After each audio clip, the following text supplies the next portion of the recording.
The राउडिएस्ट, एजिएस्ट और सबसे ज्यादा परवर्टेड सुपर हीरोज वापस आ रहे हैं एज Amazon स्टूडियोज का द बॉयज अपना 4th सीजन लेके रिलीज होने वाला है बहुत जल्द, ऑलमोस्ट 2 साल की लंबी हाइटस के बाद।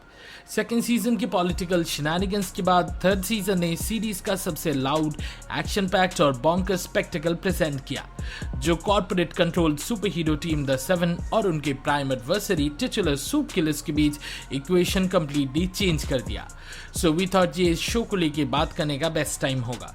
इस वीडियो में हम डिस्कस करेंगे सीरीज के पहले 3 सीजन्स के इंपॉर्टेंट प्लॉट पॉइंट्स, एंडिंग और कुछ हिडन डिटेल्स को लेके। तो चलिए बिना टाइम वेस्ट किए इस वीडियो को शुरू करते हैं। एडिशनली द बॉयज का स्पिन ऑफ सीरीज जनवी के प्लॉट पॉइंट्स का मेजर इफेक्ट होगा 4th सीजन में, जो हम ब्रीफली इस वीडियो में भी एड्रेस करेंगे। ऐसे ही दूसरे वीडियोस देखने के लिए और हमसे जुड़े रहने के लिए चैनल को सब्सक्राइब कीजिए और वीडियो को लाइक और शेयर करना ना भूलें। सीरीज के फर्स्ट सीजन से, यानी कि जब से बिली बुचर और ह्यूई ने अपना मिशन शुरू किया है द 7 के पागल सूप्स को कंट्रोल करने का, तब से लेके आज तक वॉट कॉर्पोरेशन कंट्रोल टीम कभी भी अपना राउंड टेबल को पूरा नहीं कर पाई। इन्होंने Nazi super hero storm front को मार मार के नियर डेथ कंडीशन में छोड़ दिया था। उसके ऊपर एट्रियन और डीप सबसे बड़े पुश ओवर सुपर हीरोज है, और स्टारलाइट को छोड़ के सारे नए रिक्रूट्स का दिमाग होमलैंडर ने अपने मर्जी से कभी भी फाड़ दिया था। तो द 7 अब एक प्रॉपर टीम भी नहीं लगती, और जब ब्लैक नोयर प्रिज्यूमेबली मर जाता है, उसके बारे में हम डिटेल्स में बाद में और भी बात करेंगे, और स्टारलाइट फाइनली टीम छोड़ के बिली के द बॉयज ग्रुप को ज्वाइन कर लेती है, तो 4th सीजन में द 7 का गैप फिल करने के लिए काफी सारे होमलैंडर लॉयलिस्ट को हम इस सीजन में देख पाएंगे। अब तक जो डिटेल सामने आए हैं, तो 2 फीमेल सूप्स, सिस्टर सेज और फायर क्रैकर द 7 को इस नए सीजन में ज्वाइन करने वाले हैं, और देखना होगा अगर वो होमलैंडर के डिस्टर्बिंग टीम में कुछ वैल्यू ऐड कर सकती है कि नहीं। दूसरी तरफ लव बर्ड्स, ह्यूई और स्टारलाइट ट्राई करते हैं एक फेयर और मोरल फाइट लड़ने का होमलैंडर और कंपनी के अगेंस्ट में, पर उनको बहुत जल्दी समझ आता है कि ये सब फ्यूटाइल एफर्ट्स है, जब सिस्टम ही अंदर से खोखला है, और वो जो इवेंचुअली वापस अपने पुराने तरीके पे लौट आते हैं। किमिको और फ्रेंची का भी ऑलमोस्ट सिमिलर आर्क होता है। फ्रेंची अपने हेंचमैन वाले पास्ट को एक्सेप्ट कर लेता है, और by the end of the 3rd season सब स्क्वायर वन पे वापस आ जाते हैं, एक्सेप्ट बिली बुचर, जिसको अभी भी मल्टीपल इश्यूज सॉर्ट आउट करना है। शुरुआत से ही वॉट का डिपार्टमेंट ऑफ डिफेंस को कंट्रोल करने का प्लान प्रोमिनेंट था, और मिलिट्री में स्टेक लेना उनको एक कदम और करीब ले आता है एडमिनिस्ट्रेशन को कंट्रोल करने के लिए और फ्रीली ऑपरेट करने के लिए। इस गोल के साथ वॉट ने कंपाउंड वी का नया वर्जन बनाया, V24 या टेम्प वी, जो यूजर को लिमिटेड पीरियड के लिए सुपर पावर्स देता है। ये उनका प्लान था ताकि वॉट पे गवर्नमेंट हमेशा के लिए डिपेंडेंट हो जाए सुपर पावर प्रोवाइडिंग ड्रग्स के सप्लाई के लिए। लेकिन V24 का एक बड़ा टाइम लिमिटेशन है और डेडली साइड इफेक्ट्स भी, जो यूजर को बहुत सारे डोजेस के बाद मार भी सकता है। 3rd सीजन में बिली और ह्यूई टेम्प वी लेते हैं होमलैंडर को फाइनली पिन डाउन करने के लिए, और इसके साइड इफेक्ट्स के बारे में जानने के बाद बिली ह्यूई को रोकता है ये लेने से, लेकिन बिली ने ये डोज इतनी बार ले लिया है कि उसकी बॉडी पे डेट्रीमेंटल इफेक्ट पड़ चुका है। और 4th सीजन में ये एस्पेक्ट हाईलाइट होगा, जहां पे बिली को देखा जाएगा अपने मॉर्टैलिटी से डील करते हुए। अगर हम इश्यूज की बात करें, तो बिली और होमलैंडर का इंटरपर्सनल अफेयर्स बहुत ही कॉम्प्लिकेटेड है, जो 3rd सीजन बहुत अच्छे से डील करता है। क्वीन मेव होमलैंडर के थ्रेट्स और बुलिंग से परेशान हो चुकी थी, और वो सीक्रेटली बिली के साथ काम कर रही थी। क्वीन मेव का ब्राइट आइडिया ये था कि जिस चीज ने पहले compound V pumped superhero soldier boy को मार दिया था, उसी को होमलैंडर पे यूज करने का, और यही हम व्यूअर्स को द बॉयज यूनिवर्स के पहले सुपर हीरो टीम से इंट्रोड्यूस करता है, जिनका नाम है द पेबैक। टर्न्स आउट कि इस टीम ने अपने लीडर सोल्जर बॉय को बिट्रे किया था और रशियंस के हाथ पकड़ा दिया था एक्सपेरिमेंट के लिए।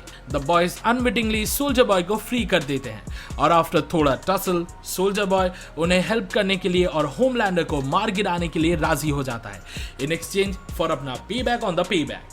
रशियंस के एक्सपेरिमेंट्स ने सोल्जर बॉय को पावर नलिफाइंग अटैक दिया था, जो बॉयज यूज करना चाहते हैं होमलैंडर पे, और प्राइम आवर ऑफ टेलीविजन हीरोगैज़म में अपना फर्स्ट चांस वो मिस कर देते हैं। मदर्स मिल्क को सोल्जर बॉय के साथ काम करने में डिफिकल्टीज आता है, क्योंकि उसकी कैलसनेस की वजह से MM की माँ और फैमिली मेंबर्स मर गए थे, और फिर प्रेजेंट फैमिलियल इश्यूज के चलते MM through out the 3rd season काफी टफ टाइम से गुजरा। होमलैंडर का DNA सोल्जर बॉय से क्रिएट किया गया था, जो लीड करता है कॉम्प्लिकेटेड पेरेंटल डिस्कोर्स पे, और हमें इस मर्डर सूप का एक डिफरेंट साइड देखने को मिला थर्ड सीजन में। एक और सरप्राइजिंग रिवील में हम जानते हैं कि black noir the payback team का फॉर्मर मेंबर था, और ये फैक्ट वो भूला नहीं था, और होमलैंडर उसको ब्रूटली मर्डर कर देता है इसको इतना टाइम तक छुपाने के लिए। दूसरी तरफ होमलैंडर बिली की रायन, जो कि बेका बिली की वाइफ और होमलैंडर का नाजायज बेटा है, उसके साथ स्ट्रेंज रिलेशनशिप का एडवांटेज लेता है और उसको अपने साइड पे खींच लेता है। सोल्जर बॉय की तरह रायन एक प्लॉट डिवाइस बन जाता है जिसको होमलैंडर क्लाइमैक्स बैटल के पहले विप आउट करता है।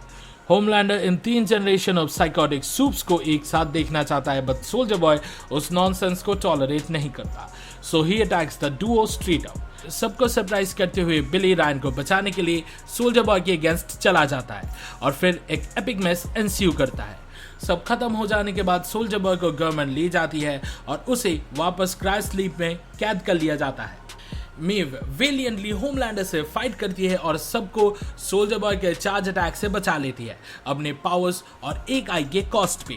पर होमलैंडर का खौफ और राज अभी भी बरकरार था, और भी बुरा यह है कि होमलैंडर का डिरेज डिप्लोरेबल माइंडसेट पब्लिक के सामने रिवील होता है और मेजॉरिटी उस मैडमैन को सपोर्ट करते हैं।